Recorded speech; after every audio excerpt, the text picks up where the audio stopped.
Majelis Hakim menegur pengacara kondang Hotman Paris Hutapea pada Senin 20 Februari 2023. Hotman Paris ditegur saat menjalani sidang kasus kliennya, yakni Irjen Pol Teddy Minahasa di Pengadilan Negeri Jakarta Selatan. Dengan nada tinggi, Majelis Hakim memperingatkan Hotman agar tidak kampungan di persidangan tersebut. Teguran itu bermula saat Jaksa Penuntut Umum atau JPU bertanya kepada saksi Yanto Parluhutan Situmorang. Pertanyaan tersebut mengenai asal sabu seberat 1 kg yang dijual kepada bandar narkoba Alex Bonpis. Kemudian Hotman Paris menyela dan mengajukan keberatan terkait pertanyaan tersebut.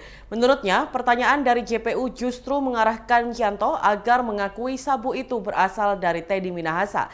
Menanggapi hal tersebut, Majelis Hakim John memberikan teguran kepada tim kuasa hukum Teddy Minahasa. Bahkan Majelis Hakim memberikan nasihat kepada tim kuasa hukum Teddy lantaran kerap menyela JPU. Satu nasihat Hakim John terkait persidangan yang tidak seharusnya dipenuhi keributan lantaran merupakan tempat luhur. Sementara Hakim menganggap tindakan yang dilakukan Hotman Paris CS bukan merupakan cerminan luhur.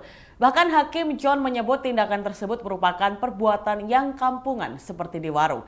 Terakhir, Hakim John mengingatkan dirinya berhak mengeluarkan peserta sidang yang membuat kegaduhan siapapun tanpa terkecuali. Sementara itu, menurut jaksa dalam dakwaannya, Teddy terbukti bekerjasama dengan AKBP Dodi Prawiranegara, Syamsul Ma'arif, dan Linda Pujiastuti atau Anita untuk menawarkan, membeli, menjual, dan menjadi perantara penyebaran narkotika. Narkotika yang dijual itu merupakan hasil penyelundupan barang sitaan seberat lebih dari 5 kg.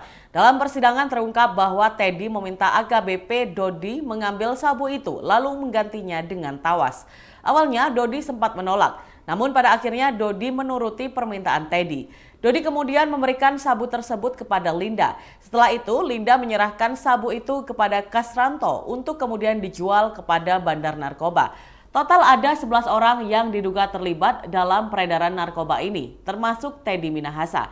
Sementara itu, 10 orang lainnya adalah Hendra, Ariel Firmansyah, Aibda Ahmad Darmawan, Mai Siska, Kompol Kasranto, Aibtu Yanto Situmorang, Linda Pujiastuti, Syamsul Ma'arif, Muhammad Nasir, dan AKBP Dodi Prawiranegara. Teddy dan para terdakwa lainnya didakwa melanggar pasal 114 ayat 2 subsidiar pasal 112 ayat 2, junto pasal 132 ayat 1, junto pasal Undang-Undang Nomor 35 Tahun 2009 tentang narkotika.